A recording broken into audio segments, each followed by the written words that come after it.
Bago tayo mag-umpisa sa ating istorya, nais ko munang kayong batiin at pasalamatan sa patuloy ninyong pakikinig. Habang sinisimulan natin ang kwentong ito, i-comment ninyo naman kung taga saan kayo at anong oras na habang pinapanood o pinakikinggan ninyo ito. Nakakatawang isipin na sa iba't ibang lugar, may mga pusong sabay-sabay na dadalhin ng isang istoryang puno ng hirap, pag-asa, at mga lihim na unti-unting mabubunyag sa tamang panahon. Sa gilid ng isang masikip at maalikabok na kalsada sa lungsod ng Quezon, naroon ang isang lumang apartment na tila matagal nang kinalimutan ng panahon. Manipis ang mga dingding, kalawangin ng hagdan at amoy pinaghalong alikabok, lumang kahoy at mantikang paulit-ulit ng nagamit ang sumasalubong sa sino mang aakyat sa ikalawang palapag nito. Sa pinakadulong silid ng pasilyo, nakatira ang isang lalaking bihirang mapansin ng mga taong nagdaraan, si Benicio Alvaceran. 62 taong gulang na si Benicio, ngulit kung titingnan siya ng isang taong hindi siya kilala, iisipin itong lampas 70 na siya. Malalim ang guhit ng pagod sa kanyang mukha, magaspang ang mga palad, puti na ang karamihan sa buhok at sa bawat paglakad niya may kaunting pag-ika na parabang bawat hakbang ay may kasamang kirot mula sa mga lumang sugat na hindi na tuluyang gumaling. Maaga siyang nagigising kahit wala ng orasan. Nakasanayan na ng katawan niya ang paggising bago pa sumikat ang araw, parang may nakatanim na alarm clock mula sa mga panahong formanta siya sa construction site. 4:00 pa lang ng umaga, dilat na ang mga mata niya. Tahimik niyang inaagat ang maliit na plastic na pitchel sa gilid ng kama at umiinom ng kaunting tubig bago umubo ng sunod-sunod. "Ubo na naman tay, Ben?" Tanong ng boses mula sa labas ng pinto. Si Minda Salonga, tindera ng lugaw sa ibaba ng apartment at isa sa iilang taong tunay na may pakialam kay Benicio. Binuksan ni Benicio ang pinto at pilit na namumiti. "Pasensya ka na, Minda. Maaga ka na namang nagising dahil sa akin." "Aba, mas mabuti nang gising ako kaysa tuluyan kang himatayin dyan nang walang nakakakita." Sagot ni Minda habang iniabot ang isang maliit na mangkok. "Mainit pa to, lugaw. Lagyan mo na lang ng asin kung gusto mo." Napatinin si Benicio sa mangkok at bahagyang natigilan. "Naku, hindi na naman ako nakapagbayad doon sa huli." Umirap si Minda pero halatang lambing lamang yon. "Ano ka ba? Kung sisingilin kita sa bawat lugaw na ibinibigay ko sa'yo, matagal na sana akong yumaman. Kain ka muna, mamaya ka naman problema." Mahinang natawa si Benicio. "Salamat." Pagsara ng pinto, dahan-dahan siyang umupo sa gilid ng lumang kama. Ang silid niya ay kasya lamang ng isang papag, maliit na kabinet, plastik na timba, 2 pirasong damit na nakasabit sa pako at isang lamesang pinagtakhan ng marami kung bakit hindi niya maitapon. Luma iyon, bakbak ang pintura at tabingi ang isang paa. Ngunit sa loob ng drawer na halos hindi na bumubukas, nakatago ang pinakamahalagang bagay sa buhay ni Benicio, isang lumang larawan ng isang batang babae. Si Lyra, ang nag-iisa niyang anak. Minsan sa isang linggo, inilalabas niya ang larawang iyon at pinupunasan ng lumang panyo na halos numipis na sa katagalan. 7 taong gulang si Lyra sa retrato. Naka-pigtail, may hawak na lobo at nakangiti ng buo-buo. Ngiting hindi na muling nakita ni Benicio matapos magkawatak-watak ang pamilya nila.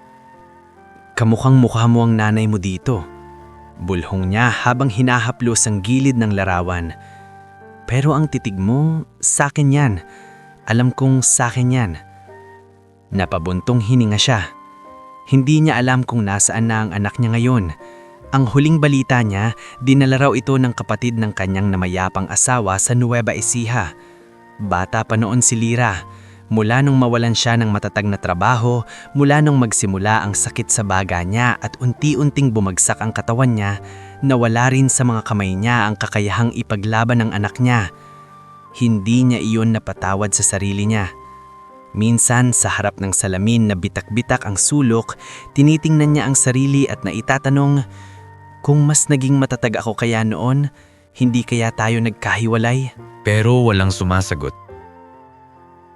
Pagkatapos kumain, Isinuot niya ang kupas na long sleeve na may mantsa ng semento sa manggas at ang lumang sapatos na manipis na ang swelas. Hindi siya ganoon kadalas may trabaho.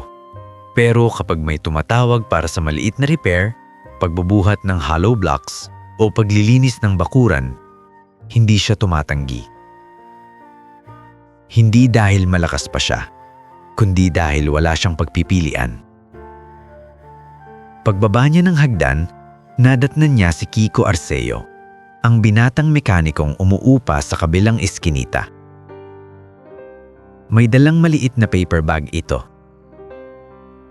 "Manong Ben," sigaw ni Kiko. "May pandesal pa ako rito, baka gusto nyo."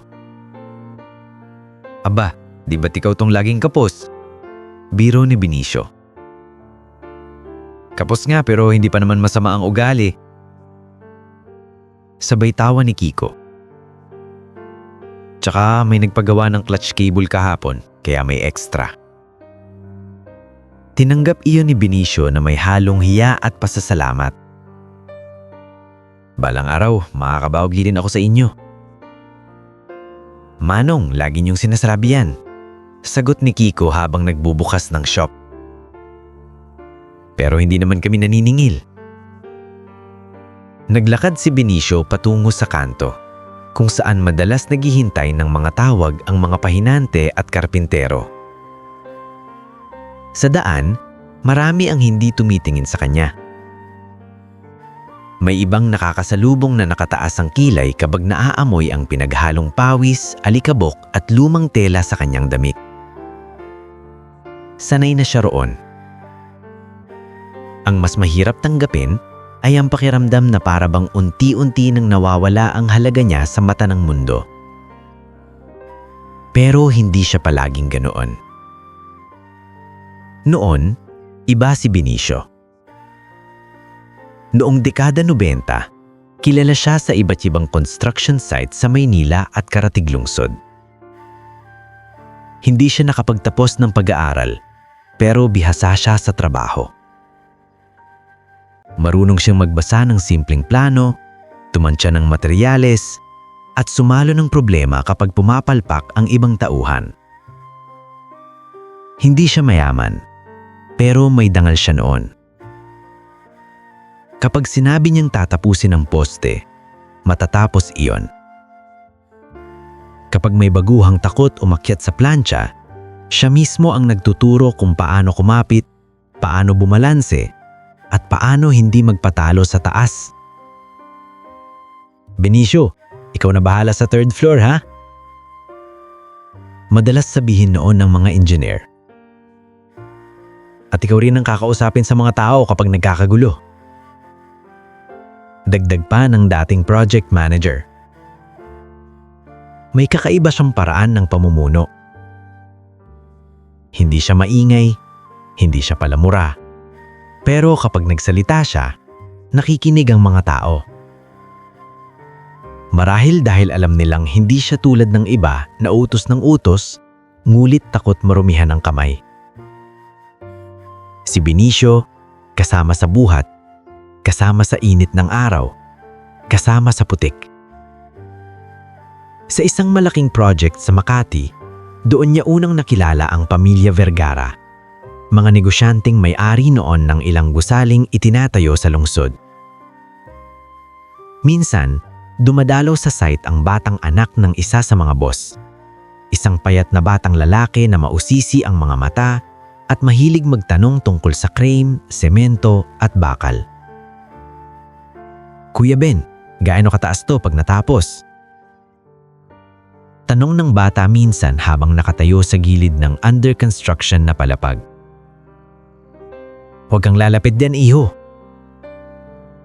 Agad na sabi ni Benicio. "Madulas ang tabla, dito ka lang sa tabi ko." "Hindi naman ako mahuhulog." Mayabang na sagot ng bata. Napahiling si Benicio. Lahat ng nahuhulog, ganyan na sinasabi bago mangyari. Napahalakhak ang bata. "Kayo talaga, Kuya Ben." May baon lagi itong imported biscuits at tsokolate. Pero mas gusto nitong kumain ng nilagang saging o pandesal kasama ng mga trabahador. Ang pangalan niya ay Leandro. Hindi man nila alam noon, may kung anong lambot sa puso ni Benicio para sa batang iyon. Marahil dahil pareho silang malungkot. Ang kaibahan lang, si Leandro ay malungkot sa loob ng marangyang buhay, habang si Benicio ay pagod sa gitna ng simpleng pakikibaka. Minsan pinagmamasdan niya ang bata habang tahimik itong nakaupo sa bakal na drum. At naisip niya na kahit mayaman, may mga batang lumalaki ring naghahanap ng totoong kalinga. Ngunit ang mga araw na iyon ay matagal nang lumipas. Ngayon, ang dating foreman na iginagalang ay isa na lamang matanda na naghihintay ng tawag ng kapalaran sa gilid ng kalsada. Benicio. Sigaw ng isang lalaki mula sa kabilang kanto. Lumingon siya. Si Marlon Vides, isang maliitang kontraktor na minsan-minsang nagbibigay sa kanya ng trabaho. May ipapabaklas na lumang bakod sa may Project 4. Kaya mo pa? Kaya pa. Mabilis niyang sagot kahit naramdaman agad ang kurot sa tuhod. Magkano? Isang araw lang, 700. Hindi kalakihan pero sapat na para sa renta, gamot at kaunting ipon. Tumango si Benicio. Sige, sasama ako. Buong maghapon, binaklas niya ang lumang yero at kahoy sa ilalim ng tindi ng araw. Sumakit ang likod niya. Nanginig ang mga kamay. 2 beses siyang napaupo para habulin ang hininga. Ngunit tiniis niya. Bawat pako na binubunot niya ay parang pako ring tumatagos sa sarili niyang katawan. Ngunit sa isip niya, bawat pisong kikitain ay maaaring maging isang hakbang palapit kay Lira.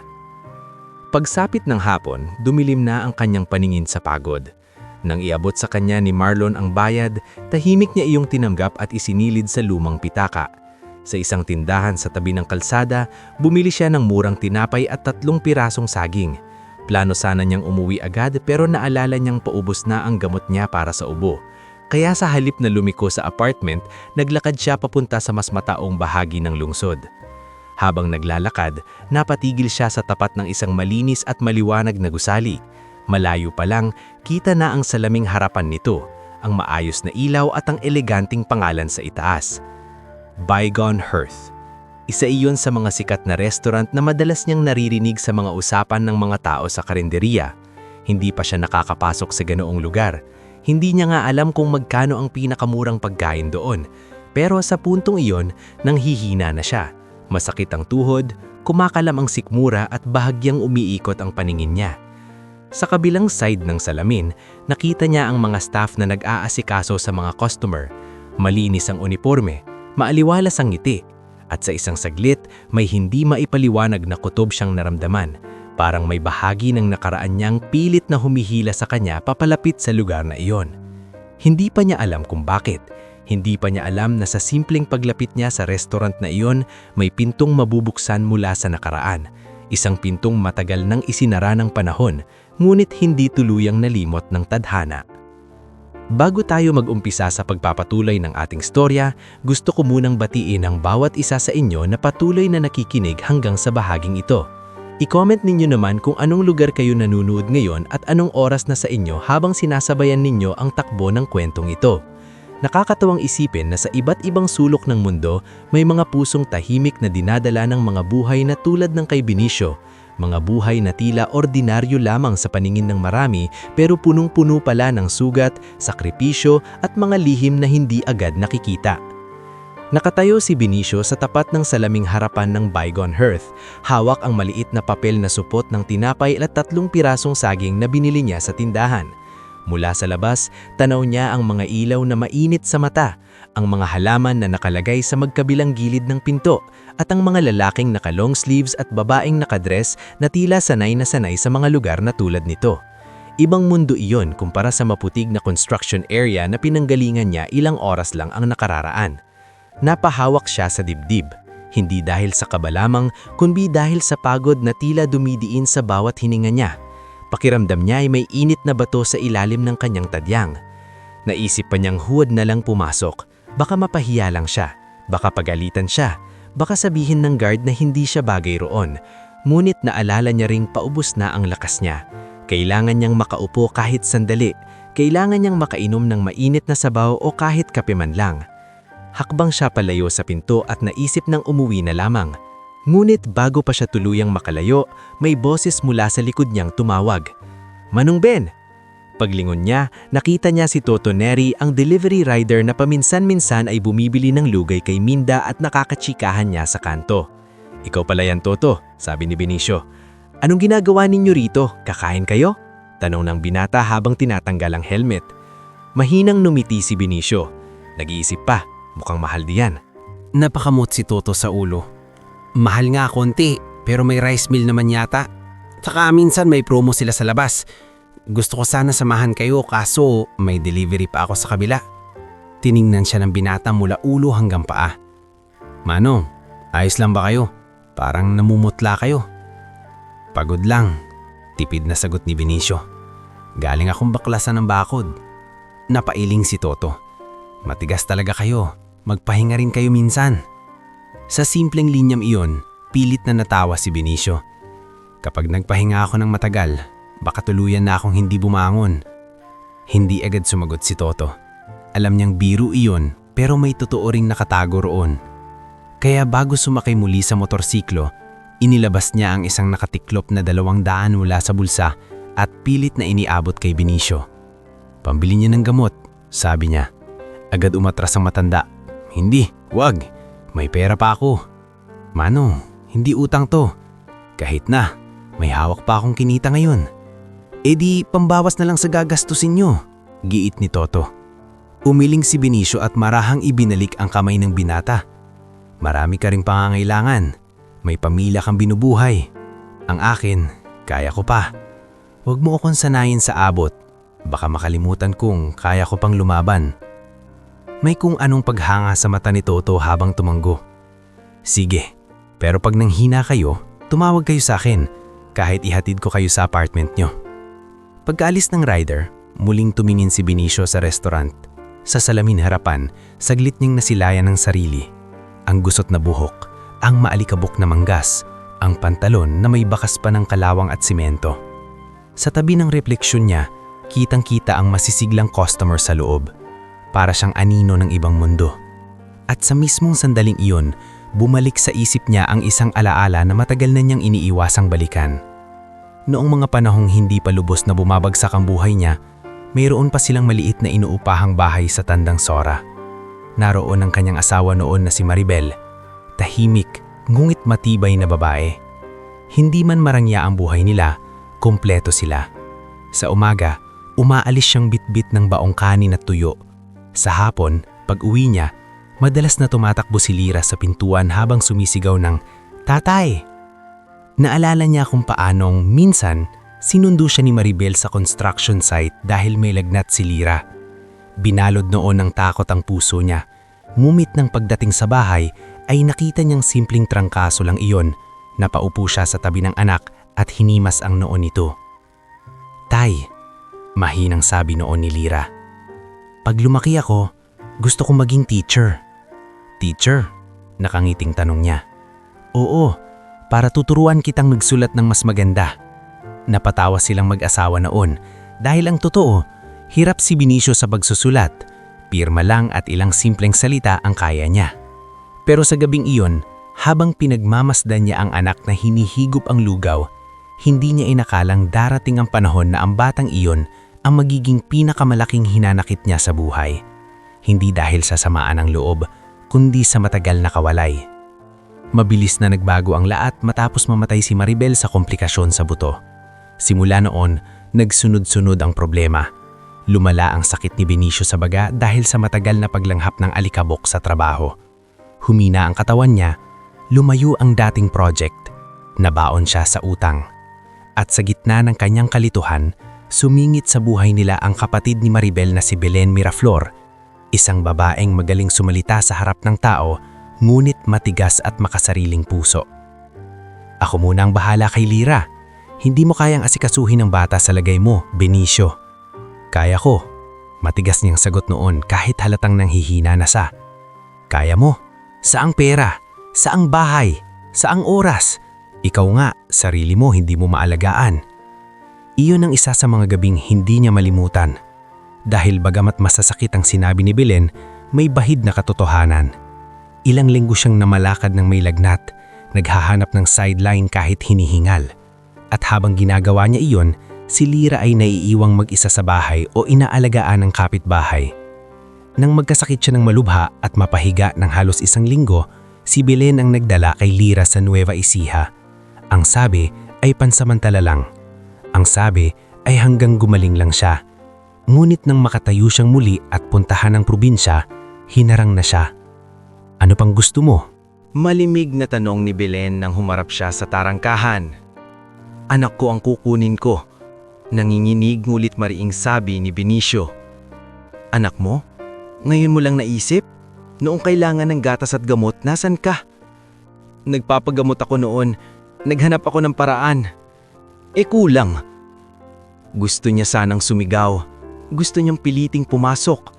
Ngunit nang silipin niya sa bintana si Lira, payat, tahimik at tila litong-lito sa nangyayari, hindi niya nagawa. Natakot siyang lalo lamang itong masaktan sa gulo. Mula noon, taon-taon siyang bumabalit sa probinsyang iyon sa tuwing makakaipon. Minsan may dalang maliit na laruan, minsan damit, minsan pera na iniaabot sa kapitbahay ni Belen para siguradong may mapupuntahan. Ngunit habang lumilipas ang panahon, tila lalong lumalayo ang anak niya sa abot ng kamay niya.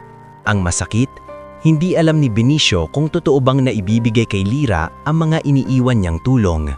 Mula sa harapan ng bygone hearth, napapikit siya sandali. Iyon ang dahilan kung bakit kahit nanginginig na ang katawan niya, patuloy pa rin siyang kumakayod. Hindi lamang para mabuhay, kundi para sa manipis na pag-asang isang araw ay haharap siya sa anak niya nang hindi nahihiya. Isang araw, gusto niyang masabi rito na hindi siya sumuko. Ngunit habang dinadala niya ang lahat ng ito, may isa pang pasaning na hindi niya masabi sa iba. Ang sakit ng unti-unting pagkawala ng dignidad. Hindi simpleng gutom ang problema niya. Hindi lamang renta. Hindi lamang gamot. Ang totoo, unti-unti na siyang nasasaktan sa bawat tingin ng mga taong parang nagsasabing wala na siyang halaga. Naranasan na niyang harangan sa mall dahil akala ng guard ay namamali mo siya. Naranasan na rin niyang magtanong sa hardware kung may hiring kahit tagabuhat lamang, ngunit sinuklian siya ng irap ng kahera na para bang kalat lang siya sa daan. Minsan, may batang itinuro siya at sinabihan ng ina nito ng, "Huwag ka lalapit dyan, marumi." Hindi niya sinisisi ang mga batang walang muwang. Ang mas masakit ay ang mga matatanda na dapat mas nakakaintindi. Sa kabilang dako ng lungsod, sa loob ng bygone hearth, abala ang mga tauhan sa paghahanda para sa dinner rush. "Tabula 6, pakibilisan ng soup," sabi ni Jessa Lagdameo habang may bitbit na tray. "Nasaan si Joel?" tanong ni Noemi Tanseco mula sa cashier. "Pinabalik ni Sir Rafael sa pantry. Maliraw ang tupinong table napkin." Napabuntong hininga si Noemi. Napakaliit na bagay. Mula sa gilid, sumingit si Chef Dindo Maturan, tahimik, ngunit halatang yamot. "Kapag umabot sa kusina ang init ng ulo ng manager nyo, walang maiiwang maayos sa branch na to." Sa opisina sa likod, nakaupo si Rafael Ibanez, plansyado ang polo, makintabang relo, at tikom ang labing parang laging may hinuhusgahan. Bata pa siya kumpara sa ibang branch managers, ngunit mabilis ang akyat niya sa posisyon dahil sa talino, disiplina, at sobrang paghahangad na mapansin ng may-ari. Sa paningin ng maraming nakatataas, mahusay siya, malinis ang branch, kontrolado ang tao, mataas ang sales. Pero sa ilalim niyon, unti-unti nang bumibigat ang hangin sa restaurant. "Jessa," tawag ni Rafael nang makita ang waitress na dumadaan. "Pakisabihan ng front desk na wag basta nagpapapasok ng kung sino-sino. Naiintindihan mo ba? Hindi tayo karinderya." Bahagyang natigil si Jessa. "Sir, Customers pa rin po sila basta o-order. Alam ko ang customers. Ang sinasabi ko, ayusin ang pag-filter. Tignan ang itsura bago papasukin. Baka mamaya gawing pahingahan ng mga galing kalsada ang lounge natin. Tumahimik si Jessa. Sanay na siya sa talinim na salita ng manager. Pero hindi ibig sabihin nun ay hindi siya nasasaktan. Sa gilid ng pinto ng opisina, tahimik na naroon si Paulo Viterbo, ang assistant manager.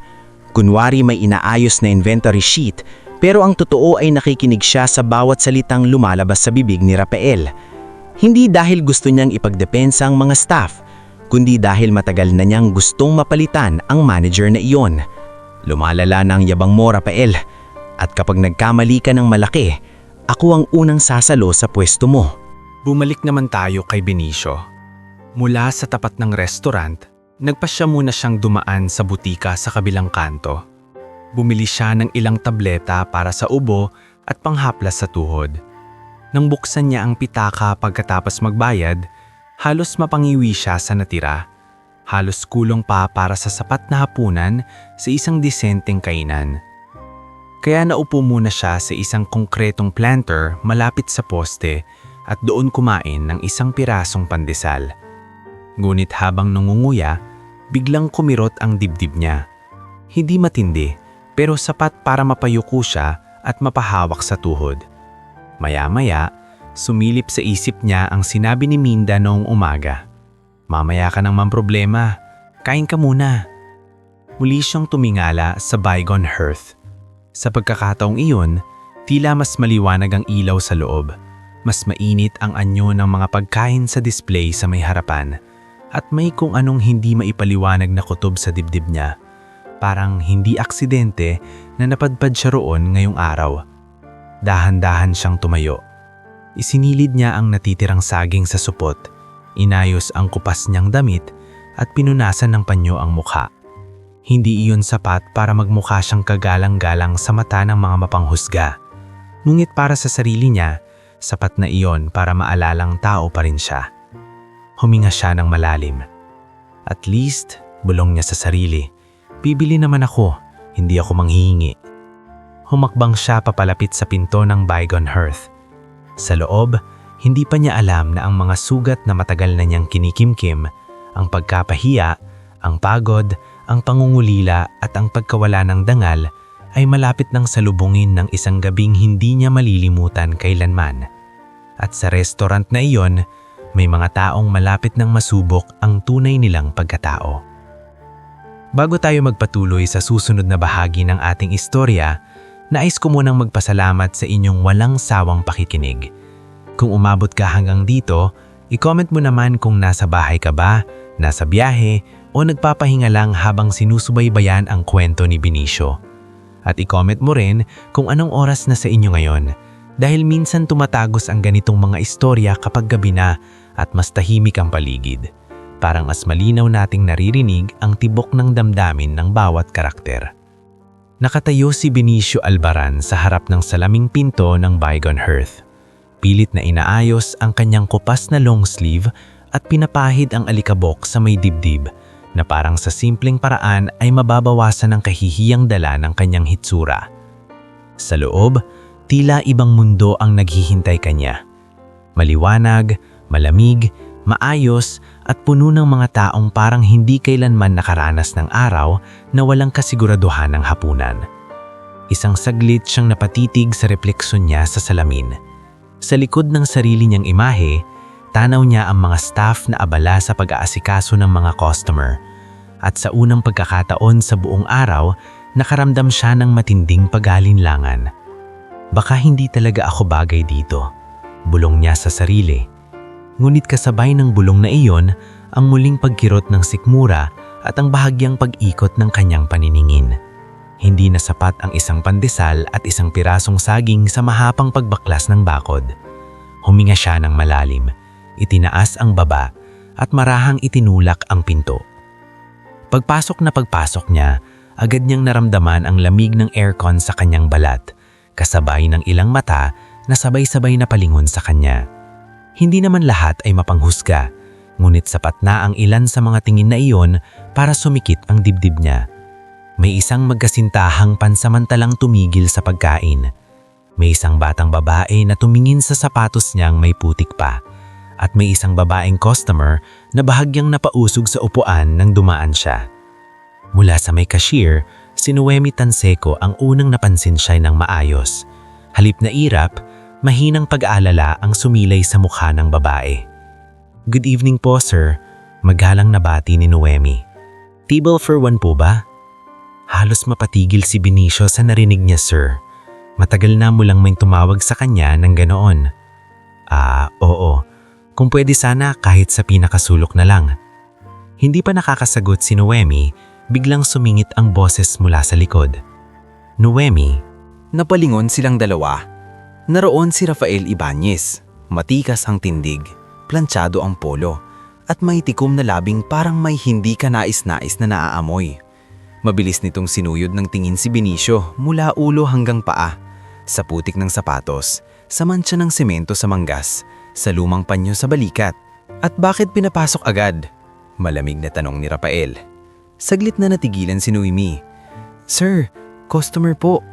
"Customer?"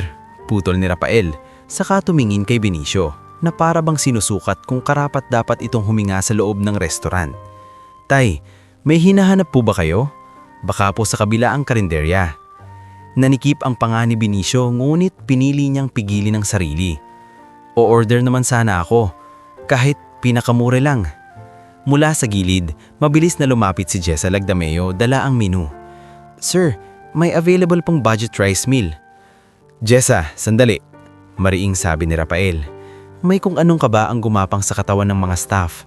Mula sa bukas na pinto ng kusina, sumilip si Chef Dindo Maturan. Sa may gilid naman ng hallway, tahimik na nakamasid si Paolo Viterbo. Waring naghihintay kung anong klaseng eksena ang mabubuo. Tumihim si Rafael at pilit na numiti, ngunit ang ngiti niyon ay walang bahid ng kabaitan. "Tay, hindi po sa pagmamaliit, pero may standard kasi ang restaurant namin. Baka po mas komportable kayo sa mas akmang lugar." Narinig iyon ng ilang customer. Ang iba ay napaawang ang bibig. Ang iba naman ay nagkunwaring walang napapansin. Si Benicio naman ay bahagyang napayuko. Hindi bago sa kanya ang mapahiya, pero ibang klase ang tama ng kahihiyaan kapag gutom ka, pagod ka, at sinusubukan mo na lang mamuhay ng tahimik. "Anak," mahinang sabi niya, pilit na kalmado. "Babayaran ko naman ang kakainin ko. Hindi ako mamamalimos." Imbes na matauhan, tila lalo pang tumigas ang mukha ni Rafael. Napansin niyang may bahid ng pawis at alikabok pa sa kwelyo ng matanda. Napaatras siya ng bahagya, saka tumingin sa may potted plant sa gilid. "Joel," tawag niya sa waiter. Dali-daling lumapit si Joel manansala. "Sir, pakikuha nga yung spray doon sa utility area." Natigilan si Joel. "Sir, alin pong spray?" "Yung Baygon." Parang may bumagsak na mabigat na bagay sa gitna ng restaurant. Napatingin si Noemi kay Rafael na para bang umaasang biro lang iyon. Si Jessa naman ay agad na mutla. "Sir, wag naman po," bulong ni Jessa. Ngulit hindi pinansin ni Rafael ang waitress. Nang hindi gumalaw si Joel, siya na mismo ang lumakad papunta sa utility cabinet sa tabi ng hallway. Ilang segundo lang, bumalik siyang may hawak na lata ng insect spray. "Sir Rafael," mariing sabi ni Noemi, halos nanginginig na ang boses. "Nakikita po kayo ng mga tao." "Exactly," sagot niya. "Para makita nilang malinis tayo rito." At bago pa makakilos ang sinuman, inispray niya ang sahig sa bandang paanan ni Benicio. Isang mahabang "shh" ang bumuon sa katahimikan ng lugar. Talsik ang mabahong singaw na chemical sa tiles, sa tabi ng sapatos ng matanda at bahanya sa laylayan ng pantalon nito. "Ayan," ani niya nang may pilit ng ngiting may pangungutya. Baka kasi may sumamang ipis, alikabok, o kung anumang galing sa construction site. May isang customer na napasigaw ng "That's too much." Ngunit lalo lamang napahiya si Benicio. Hindi siya agad nakagalaw. Ang una niyang naramdaman ay hindi galit, kundi tila matalim na pagbagsak ng isang bagay sa loob ng dibdib niya. Isang lumang sugat na muling binuksan. Unti-unti niyang ibinaba ang tingin sa sapatos niyang basa ng spray. Amoy singaw na chemical ang pumalit sa amoy ng pawis at semento sa paligid niya. Sa isang iglap, para siyang bumalik sa maraming taon ng pagmamata ng mundo. Sa mga guard na humarang sa kanya, sa mga employer na tumingin sa kanya na parang sirang gamit, Sa mga araw na gusto na lang niyang maging anino para hindi na mapansin. Nahigpitan ang hawak niya sa papel na supot ng tinapay at saging. Nanginginig ang mga daliri niya, mulit hindi dahil sa kahinaan ng katawan lamang. May luhang namuo sa gilid ng kanyang mata, ngunit pinigil niya iyon. "Pasensya na," sabi niya ng mahina. "Aalis na lang ako." "Mas mabuti po." Mahimig na sagot ni Rafael. Ngunit eksakto sa sandaling iyon, bumukas ang pangunahing pinto ng restaurant. Pumasok ang isang lalaking nasa kalagitnaan ng 40 taong gulang, nakasimpleng dark blue na polo, walang kasamang bodyguard, ngunit may likas na tindig ng isang taong sanay sundin ng lahat sa paligid. Siya si Leandro Vergara, ang milyonaryong may-ari ng Beigenhearth. Hindi siya inaasahan ng branch na iyon ng gabing iyon. Dumating siya para sa isa na namang biglaang pag-iinspeksyon na nakaugalian na niyang gawin ng walang abiso. Pagpasok niya, agad niyang mapansin ang tensyon sa ere. Tahimik ang mga customer. Namumutla ang staff. May hawak na lata ng baygon si Rafael. At sa gitna ng eksena ay isang matandang nakayuko, tila nagpapakaliit sa sarili para lamang makalabas ng hindi na dinaragdagan pa ang kahihiyan. "Anong nangyayari rito?" tanong ni Leandro. Agad nagtuwid si Rafael. "Sir, good evening po. Minor situation lang po. May pumasok pong..." Hindi niya natapos ang sasabihin sapagkat sa pag-angat ng muka ni Benicio nang tuluyang tumama sa kanya ang ilaw mula sa chandelier, tila tumigil ang mundo ni Leandro. Ang kulubot na noo, ang mapupungay ngumit pamilyar na mga mata, ang hiwa ng peklat sa ibabaw ng kaliwang kilay, at ang tindig na kahit lugmok na sa panahon ay may kakaibang alaala ng tibay. Nanlaki ang mga mata ni Leandro. Bahagya siyang napaatras, saka muling lumapit na parang hindi makapaniwala sa nakikita. "Tayben?" pabulong niyang sabi. Napatingin si Benicio, litong-lito. Hindi niya agad nakilala ang lalaking nasa harap niya. Ngunit nang titigan niya ito, may kung anong pamilyar sa mga mata nito, sa paraan ng pagkakasabi ng "Tayben", sa bahagyang panginginig ng boses. "Leandro?" mahinang sambit niya. At parang tuluyang bumigay ang pagpipigil ni Leandro. Bumagsak ang luha nito, hindi yung formal na luha ng isang negosyanteng nagpipigil sa sarili, kundi luha ng isang batang matagal nang may pasan na utang sa puso. Lumapit siya kay Benicio at sa harap ng buong restaurant, mahigpit niya itong niyakap. "Tayben, kayo nga!" umiiyak niyang sabi. "Kayo pala yan! Diyos ko, kayo pala talaga yan!" Naguluhan ng lahat. Si Rafael ay tila pinagsakluban ng langit at lupa.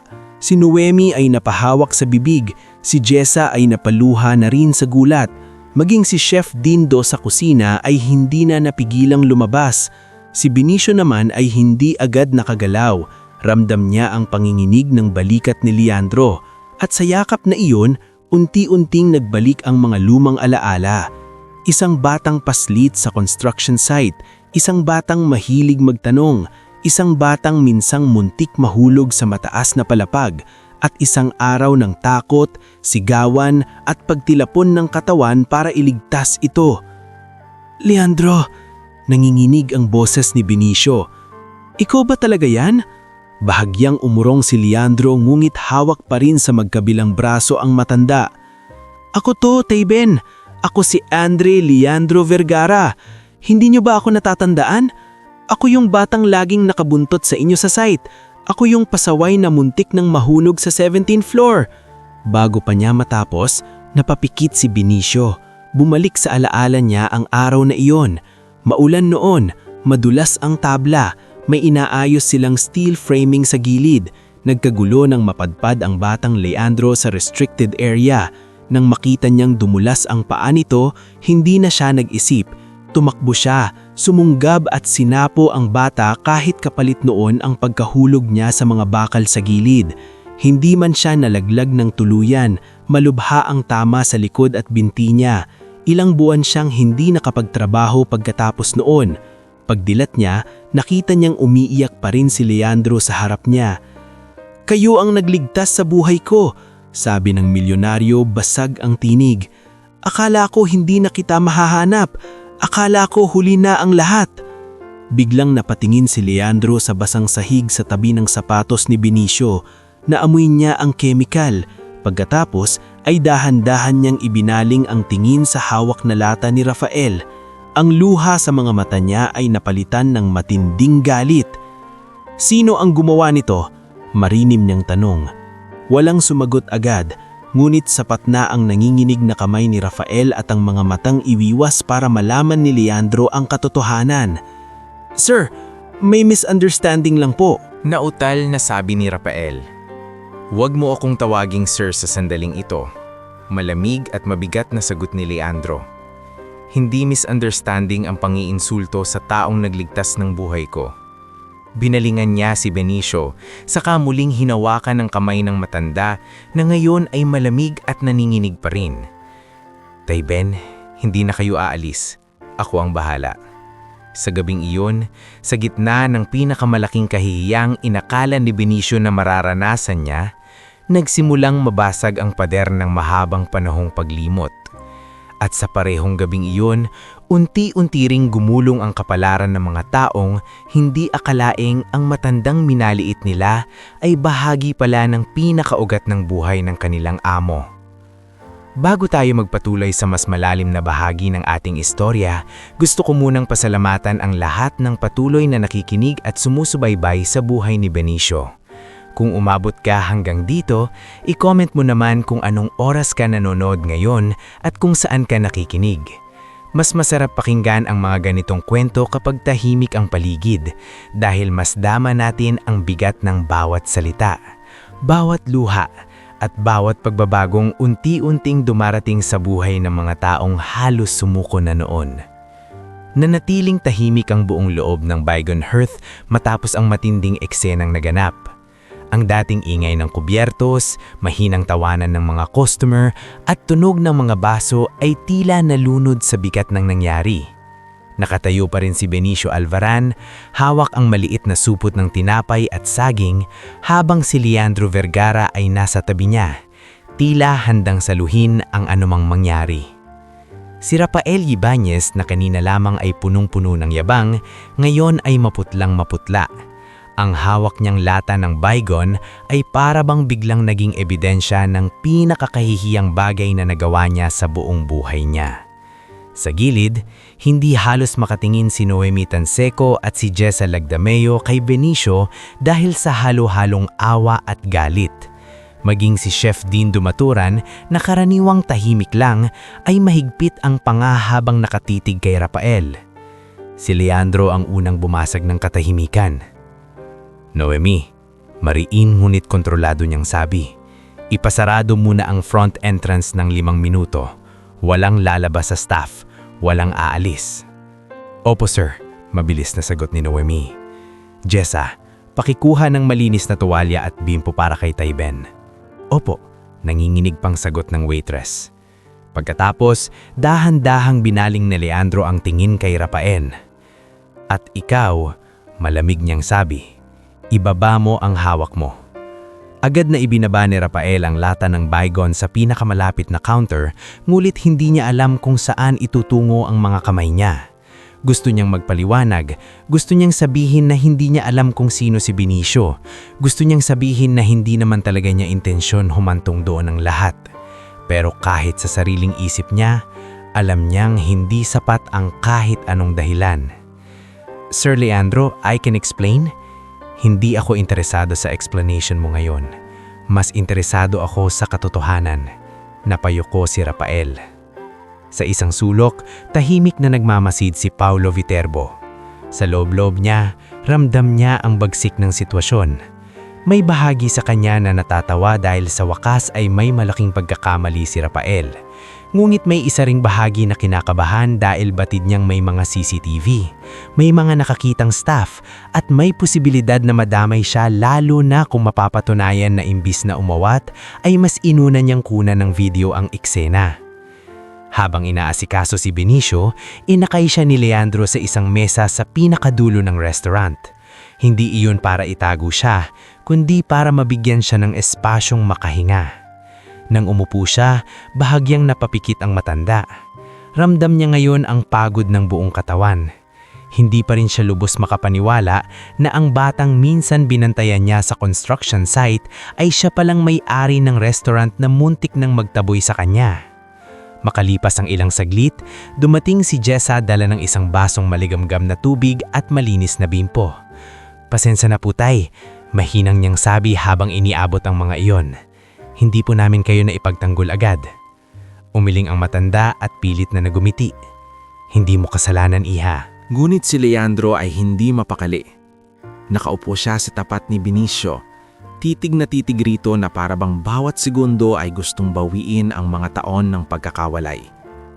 Sa mukha pa lang ng milyonaryo, makikitang halo ang nararamdaman nito. Pasasalamat, awa, guilt, at hindi mapatatawarang sakit. "Tayben," sabi niya ng marahan, "bakit hindi ninyo ako hinanap?"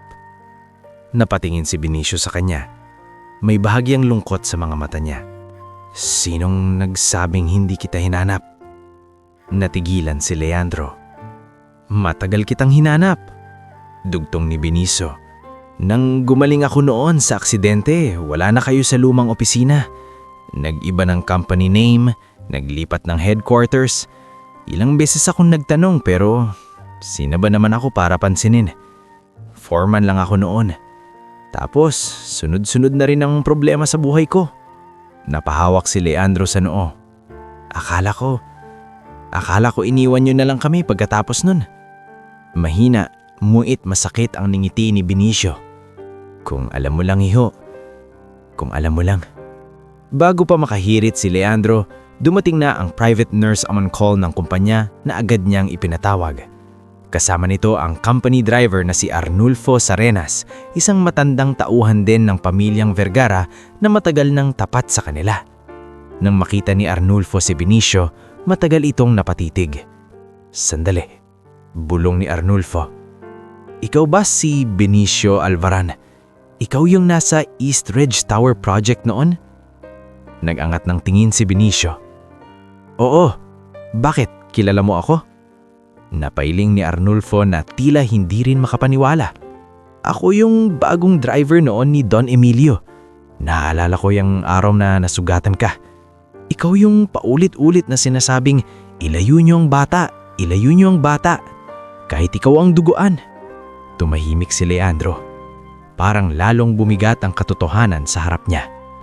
Samantala, sa opisina sa likod, nagsimula ang mas mabigat na pagsisiyasat.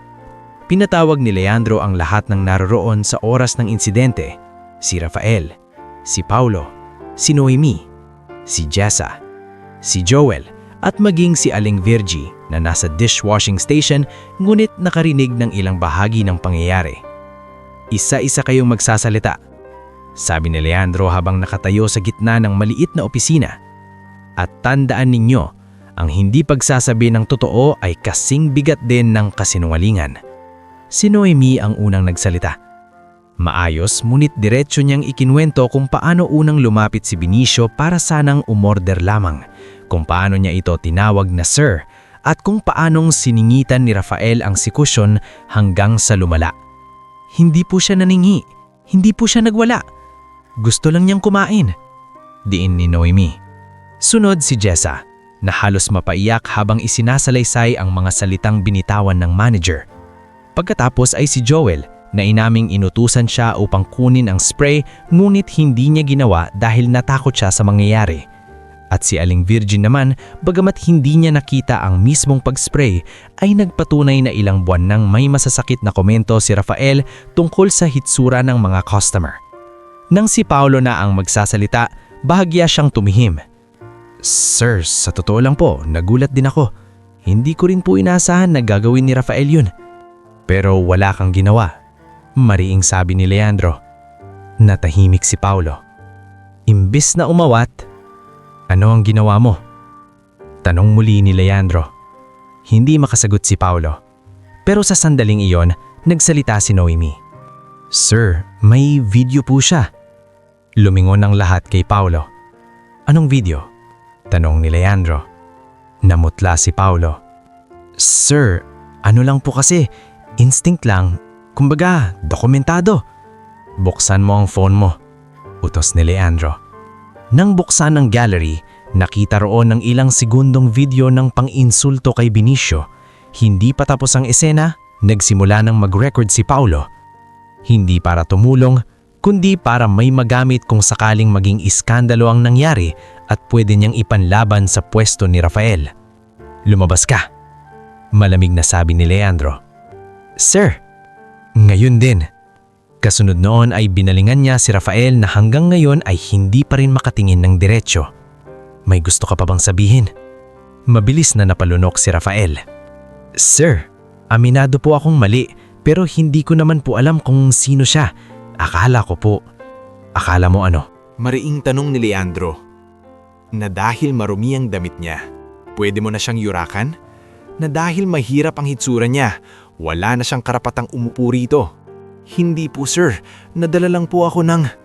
Yabang mo, putol ni Leandro. Dun ka nadala. Napapikit si Rafael. Alam niyang wala na siyang lusot. Effective kang manager sa papeles, dugtong ni Leandro. Maayos ang inventory, mataas ang sales, maganda ang reports. Pero wala kang respeto.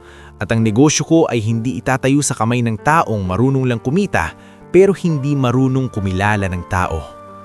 Maya-maya, sa harap ng lahat ng naroon sa opisina, sinabi ni Leandro ang desisyon niya. Rafael Ibanez, suspended ka effective immediately habang pinoproseso ang termination mo.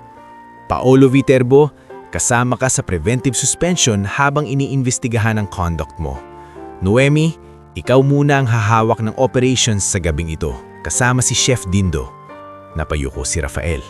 Sa wakas, bumigay na ang natitirang kapal ng mukha niya. Sir, mahinang sabi niya. Napatingin si Benicio. Pasensya na po, hindi ko po dapat ginawa yon. Matagal siyang tinignan ni Benicio bago nagsalita. Anak, mahinang sabi ng matanda. Masakit ang ginawa mo, pero ang mas nakakatakot, baka sanay ka nang gawin yan sa iba. Parang sinaksak ng tahimik na katotohanan si Rafael. Napayuko siya lalo. Hindi ko po mababawi ang nangyari. Hindi nga, sabi ni Benicio. Pero sana, kung mabigyan ka pa ng pagkakataon ng buhay, huwag kang gagawa ng taong parang ipis. Hindi na nakapagsalita si Rafael. Tahimik siyang tumalikod, dala ang kahihiyan na hindi kayang takpan ng kahit anong damit o posisyon. Pag-alis nito, muling umupo sa tabi ni Benicio si Leandro. Sir Ben, mahinang sabi niya. Sasama kayo sa akin, dadalhin ko kayo sa ospital. Pagkatapos, sa mas maayos na matutuluyan.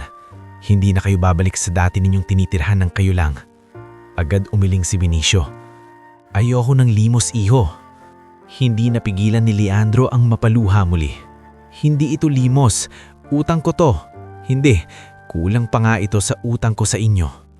Tumahimik si Benicio. Sa totoo lang, gusto niyang tumanggi. Sanay siyang tumayo sa sarili niyang paa kahit nanginginig na. Sanay siyang sabihing kaya pa niya kahit halos maubos na siya. Ngunit nang naramdaman niya ang sakit sa dibdib, ang pagod sa tuhod at ang pag-init ng mata sa bigat ng gabi, napagtanto niyang minsan, ang pagtanggap ay hindi kahinaan. Minsan, iyon na lang din ang daan para muling mabuo ang matagal ng wasak. Sige, mahinang sabi niya, pero may isang kondisyon ako. Ano po yun? Kung tutulungan mo ako, huwag mong tratuhin kawawa.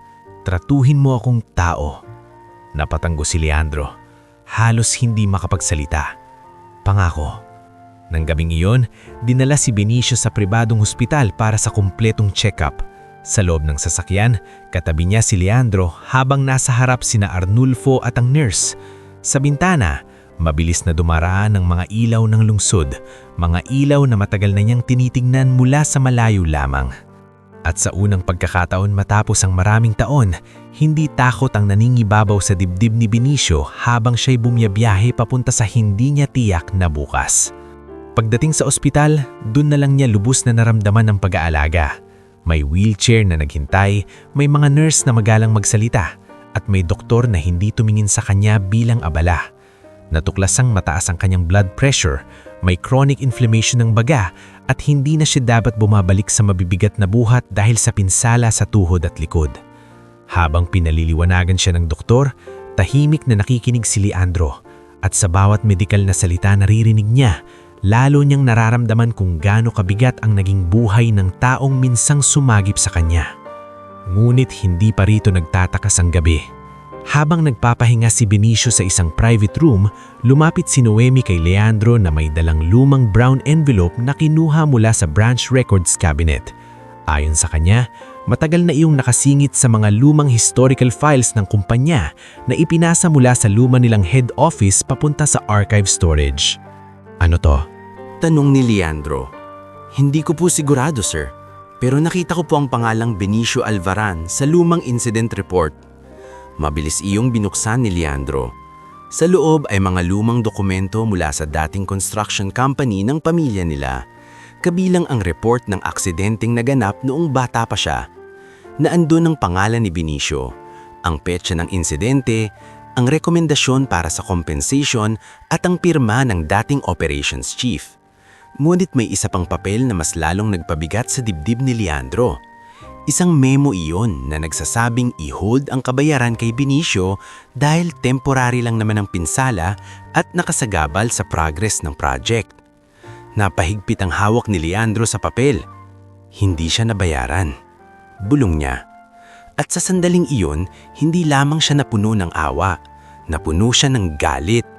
Dahil malinaw na ngayon sa kanya na ang taong nagligtas sa buhay niya ay hindi lamang nakalimutan.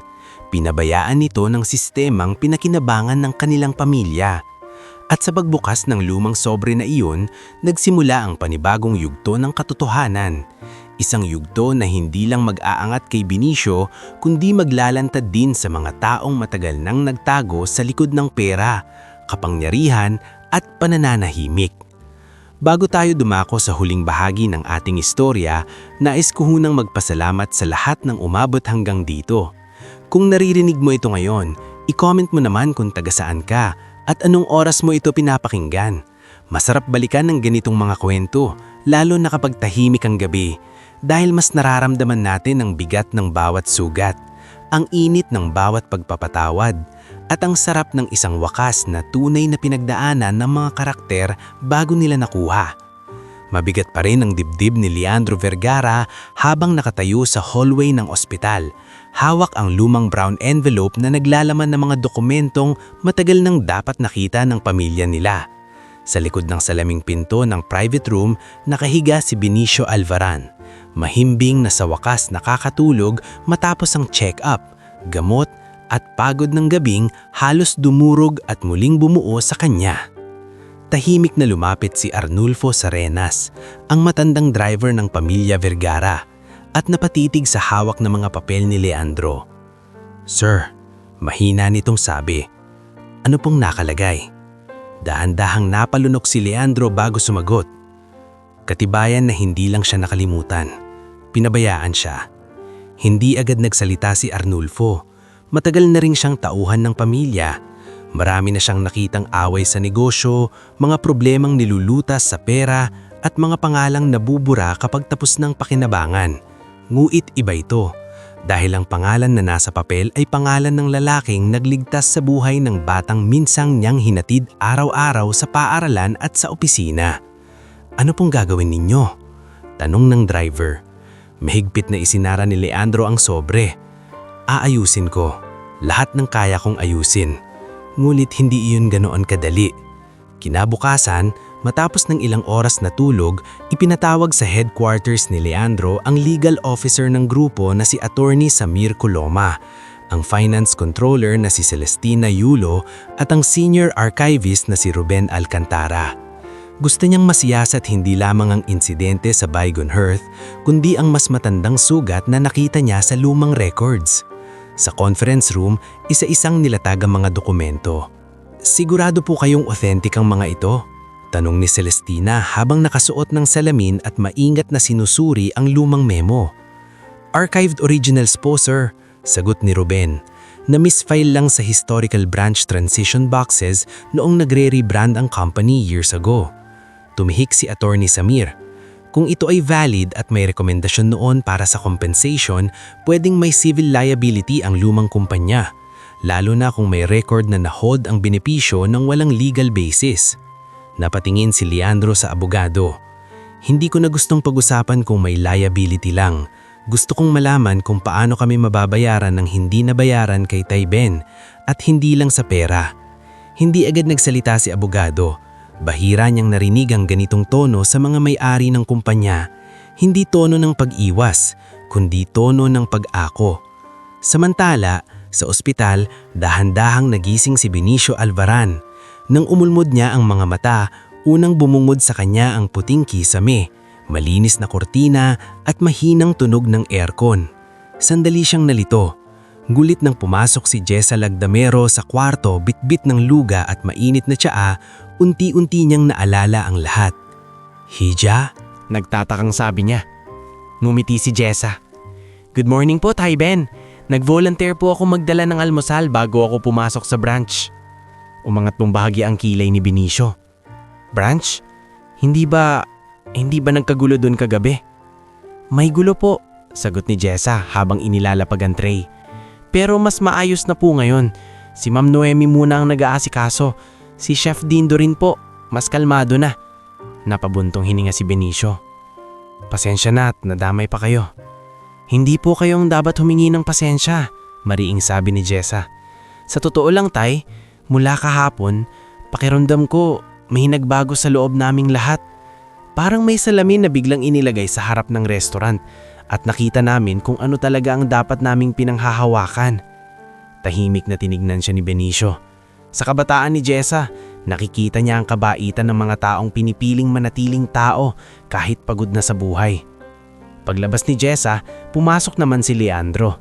Wala itang suot ng mamahaling Amerikana gaya ng inaasahan ng marami sa isang milyonaryo. Simpleng long sleeves lamang at halatang puyat. Sa mukha pa lang nito, alam nang hindi ito natulog ng maayos. Kumusta ang pakiramdam ninyo? Tanong nito habang umuupo sa kabinang kama. Mas maayos kaysa kahapon, pero alam kong mahal itong kwartong to.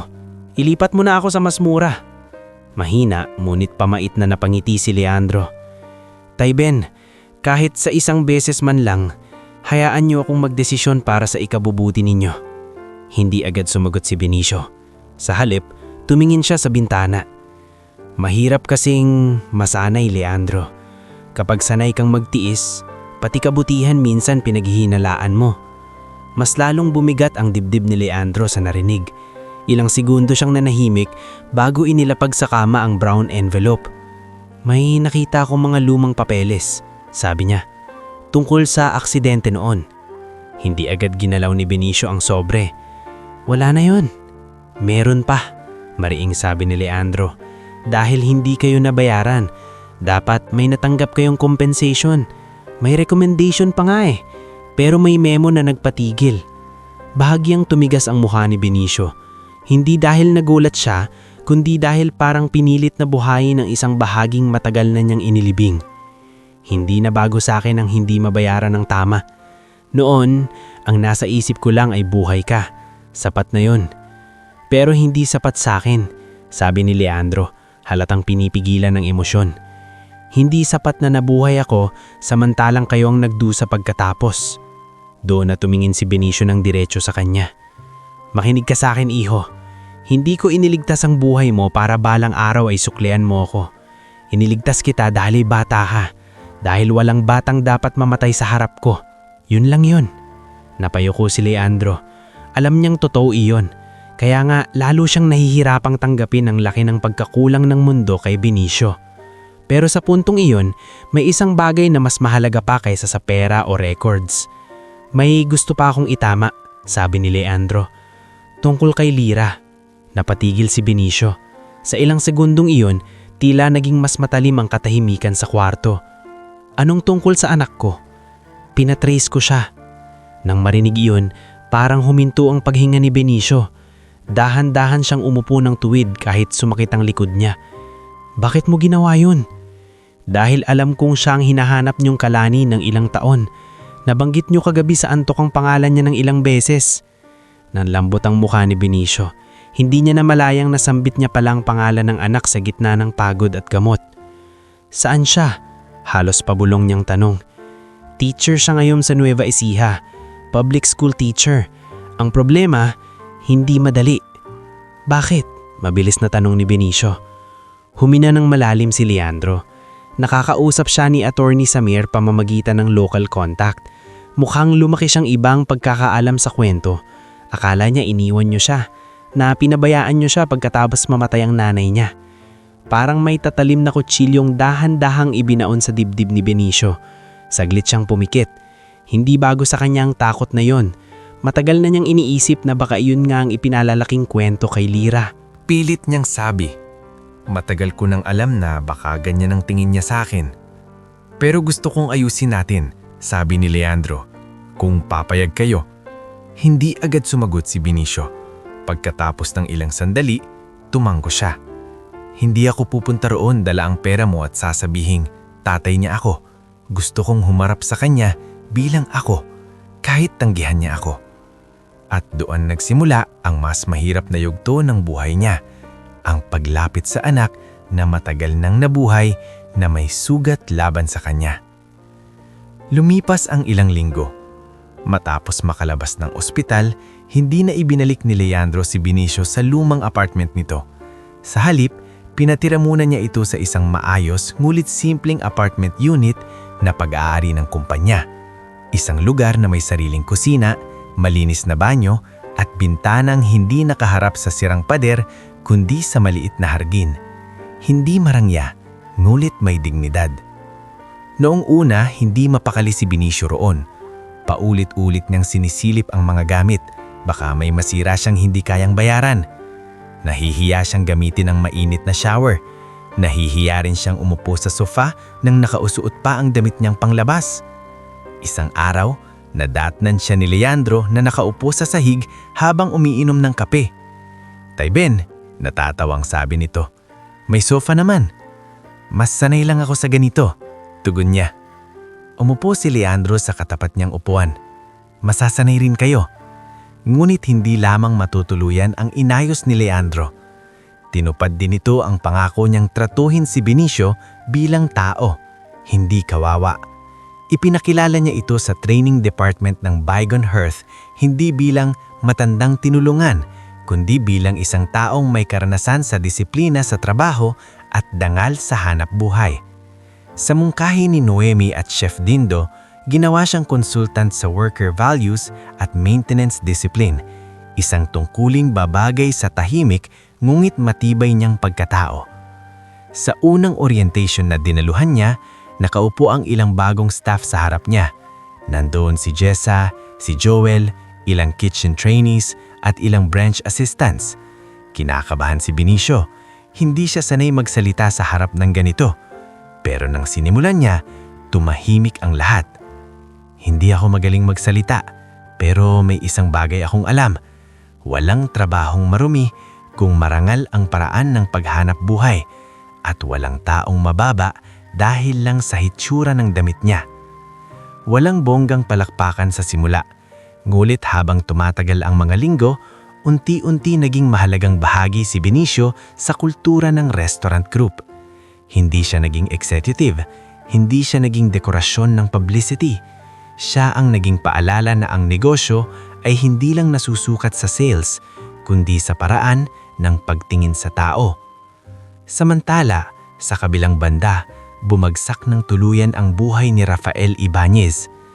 Lumabas sa internal investigation ang dati pa niyang mga mapanlait na remarks sa customers at staff.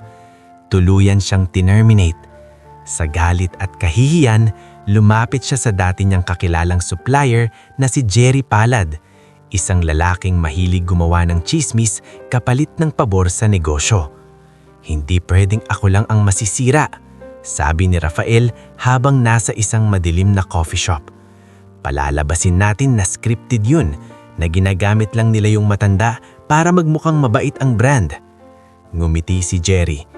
Madali yan. May mga page akong pwedeng paglabasan.